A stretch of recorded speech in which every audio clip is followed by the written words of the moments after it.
Labor is pledging to slash red tape on housing to help deliver its election promises. A report found productivity in the construction industry had fallen by 12% in the last 30 years.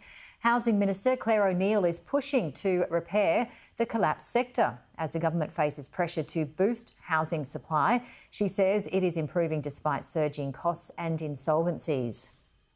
For the first time since the post-war period, our government is rolling up its sleeves and actually getting on with the job of funding and building homes with our states and territories and local government. What's going to be required is 3 years of serious reform with the states and territories in local government. We're up for that and we know they are too.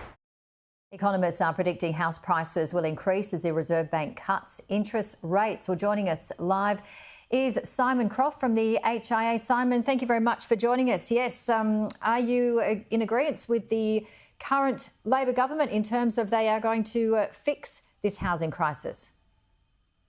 Thanks, Janie, for having me on. And hearing the Housing Minister, Claire O'Neil, yesterday say how they want to cut red tape, slash red tape, it was music to our ears. It's something that we've been talking about for decades, and it was really welcome to hear a sitting Housing Minister talk about how they want to tackle this. And as you mentioned in the opening brief there about the Productivity Commission handed down a report in February this year, and that was a blueprint for reform. All right, Can We Fix It is the name of the report, isn't it? Yes, we can, by the sounds of it.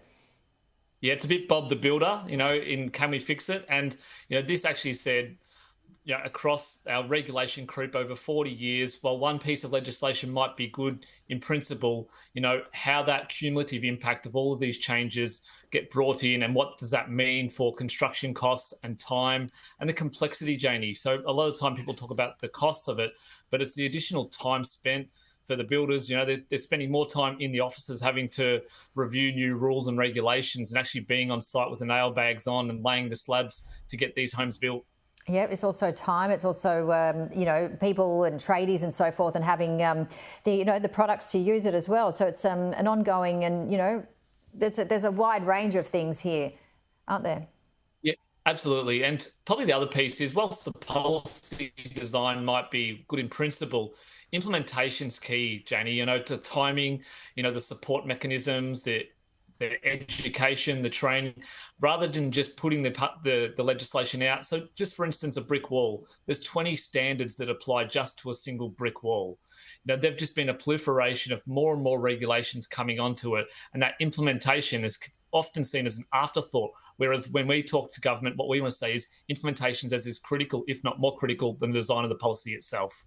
And we've looked at, disasters, most recently the flooding situation around New South Wales and, huge amounts of money there. Queensland with the cyclone, just to name a couple of natural disasters, and that is really, providing a big hit to the economy. But in terms of interest rate cuts as well, a lot of people are going to be excited to be watching this if it unfolds, but certainly the price of homes also on the rise.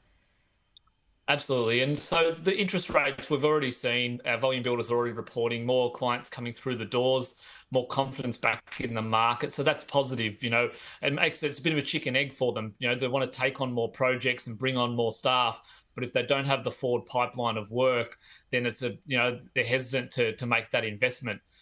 You also mentioned about the increasing cost. That raft of new and cumulative impact of regulation has driven up the cost of construction by 40% over the last 5 years. So, we do really need to look at all stops around this one. It doesn't mean let's wheel back, complete legislation, but let's really look at, is it all working correctly? Can we make some efficiency gains there? Is there some outdated regulation?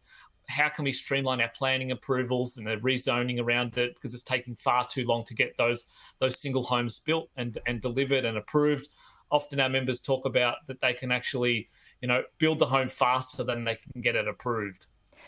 So a government's listening. I mean, it's sounding more positive, isn't it? But you've got the local governments, of course, and then state and federal. There's a lot to contend with there. And then you've mentioned tradies, and there's just, a long list.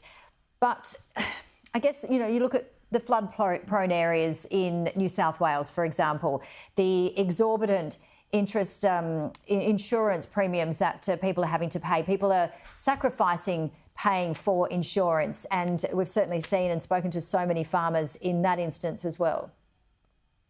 Yeah, and we saw out of the Black Summer bushfire inquiry, the Northern Australia inquiry, that there's a significant portion of people that are either not insured or massively insured as well. So I think by looking at regulation and the regulatory broadly, and not just trying to load more regulation on top of it, we can look at where are we best putting our targeted efforts towards. And that mitigation and resilience is a really important piece of the puzzle going forward. We've got 8 to 10 million existing homes that were built well before our very strong current standards. So that really should be, for me, where the focus should be, is where we can target and have, you know, low cost, medium risk items to support and upgrade those existing homes to be more resilient to natural disasters.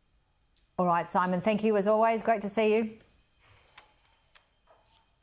Thanks, Janie. Appreciate it.